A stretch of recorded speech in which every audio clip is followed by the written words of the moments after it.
America అధ్యక్ష ఎన్నికలు ప్రపంచంలోని అత్యంత ప్రాచీనమైన డెమోక్రసీ ఉన్న దేశంలో ఎంతో ప్రతిష్టాత్మకంగా జరుగుతాయి. ప్రపంచ స్థితిగతులను మార్చే సత్తా ఉన్న ఆ కుర్చీ కోసం ఇప్పుడు ఓ మినీ యుద్ధమే జరుగుతోంది. రెండోసారి అధ్యక్షుడినై తీర్తానంటూ పట్టుబిగించారు ప్రస్తుత అధ్యక్షుడు డెమోక్రాటిక్ పార్టీ అభ్యర్థి బైడెన్. తనకు పోటీ ఇచ్చేది నేనే అంటూ మాజీ అధ్యక్షుడు రిపబ్లికన్ పార్టీ అభ్యర్థి డొనాల్డ్ ట్రంప్ అడ్డంకులను అధిగమించి నిలబడ్డారు. అనేక అంశాలపై ఇరువురు అభ్యర్థులు విమర్శనాస్త్రాలు వదులుతున్నారు. అంతేకాక పలు కీలక అంశాలపై ప్రెసిడెన్షియల్ డిబేట్లో పాల్గొని దేశ పరిస్థితులపై బహిరంగ చర్చ నడిపారు.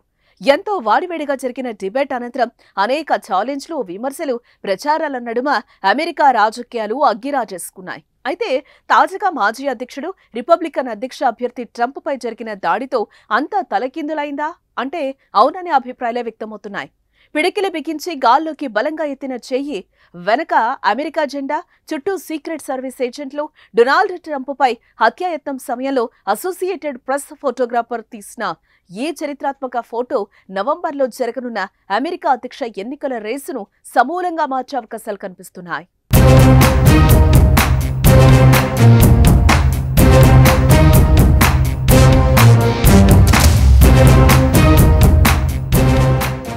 ఇప్పటి వరకు హోరాహోరీగా జరుగుతున్న అధ్యక్ష రేసును ట్రంప్ పై హత్యాయత్నం సమయంలో అసోసియేటెడ్ ప్రెస్ ఫోటోగ్రాఫర్ తీసిన ఈ చరిత్రాత్మక ఫోటో ఏకపక్షంగా మారుస్తుందని రాజకీయ విశ్లేషకులు అంచనా వేస్తున్నారు.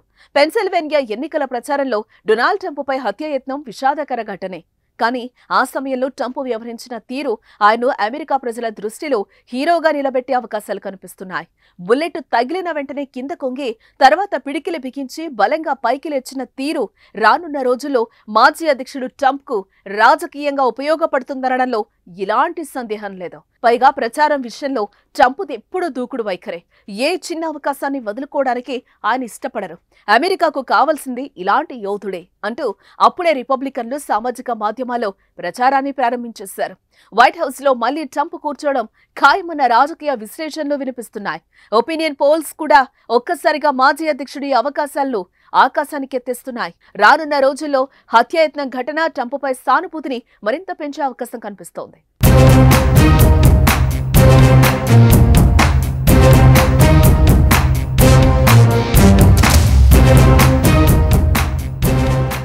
అయితే వాస్తవానికి అధ్యక్ష రేసు ప్రారంభంలో ట్రంప్, బైడెన్ మధ్య పోరు హోరాహోరీగా సాగుతుందన్న విశ్లేషణలు వచ్చాయి. అందుకు తగ్గట్టే ఒపీనియన్ పోల్స్ అంచనాలు వెలువడుతూ వచ్చాయి. గత నెల 27న ట్రంప్తో జరిగిన డిబేట్లో అమెరికా అధ్యక్షుడు జో బైడెన్ తేలిపోయారు. ఆ విషయాన్ని ఆయనే స్వయంగా అంగీకరించారు కూడా. చర్చకు ముందు విదేశాలకు ప్రయాణించారని, అందుకే వాదించలేకపోయారని సమర్థించుకున్నారు. కానీ వీటిని ఎవరు నమ్మే పరిస్థితిలో లేరు. ఎందుకంటే బైడెన్ జ్ఞాపక శక్తిపై ఇప్పటికే పలు అనుమానాలున్నాయి.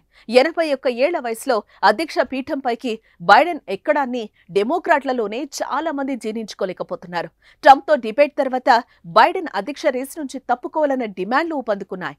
దీంతో హోరాహోరీ పోరు నుంచి పోల్స్ ట్రంప్ వైపు మొగ్గు చూపడం ప్రారంభించాయి. శుక్రవారం ఏబీసీ వాషింగ్టన్ పోస్ట్ విడుదల చేసిన సర్వే నివేదిక కూడా ట్రంప్కు అనుకూలంగానే వచ్చింది. ఈ పోల్లో 3/2 రిజిస్టర్డ్ డెమోక్రాట్లు బైడెన్ను మార్చాలన్న అభిప్రాయం వ్యక్తం చేశారు. ముఖ్యంగా తటస్థ ఓటర్లు నెమ్మదిగా ట్రంప్ వైపుకు మొగ్గు చూపడం ప్రారంభించారు.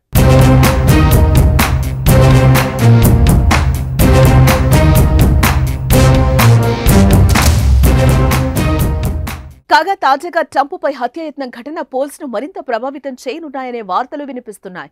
ట్రంప్పై కాల్పులు జరిపిన ఘటన ప్రపంచవ్యాప్తంగా చర్చనీయాంశంగా మారింది. ఈ ఘటన తర్వాత ట్రంప్ విజయావకాశాలు భారీగా పెరిగినట్లుగా తెలుస్తోంది. ఈ మేరకు ప్రసిద్ధ సర్వే ఆర్గనైజేషన్ పోల్స్టర్ తన తాజా నివేదికలో వెల్లడించింది. ఈ దాడి అనంతరం ట్రంప్కు ప్రజల్లో మద్దతు ఒక్కసారిగా 8% పెరిగినట్లుగా పేర్కొంది. దీంతో ఆయన ప్రస్తుత అధ్యక్షుడు జో బైడెన్ కంటే బాగా ముందంజలో ఉన్నట్లుగా తెలుస్తోంది. ట్రంప్ అధ్యక్షుడిగా గెలిచేందుకు 70% అవకాశాలున్నట్లుగా అంచనా వేస్తుంది. అంతేకాకుండా ప్రచారానికి విరాళాలు పెరిగినట్లు స్థానిక మీడియా కథనాలు కూడా పేర్కొంటున్నాయి. బుల్లెట్లు దూసుకొచ్చిన ట్రంప్ ధీరత్వం నెటిజన్లను భావోద్వేగానికి గురి చేస్తోంది.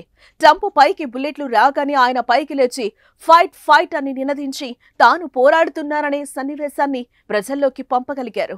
ఆయన ఆత్మస్థైర్యంతో ప్రజాభిమానం చూరగొన్నట్లుగా తెలుస్తోంది. దీంతో ట్రంప్కు మద్దతు తెలుపుతూ నెట్టింట కామెంట్లు గుప్పిస్తున్నారు.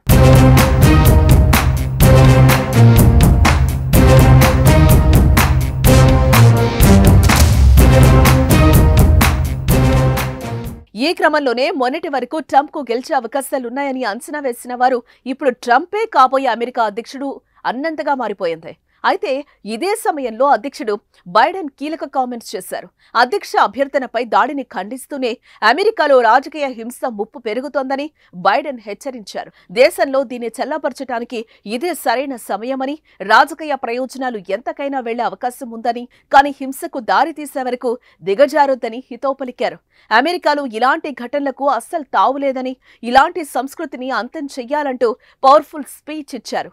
అయితే ట్రంప్పై జరిగిన హత్యాయత్నం ఆయనకు రాజకీయంగా కలిసొచ్చేట్లు కనిపిస్తోంది.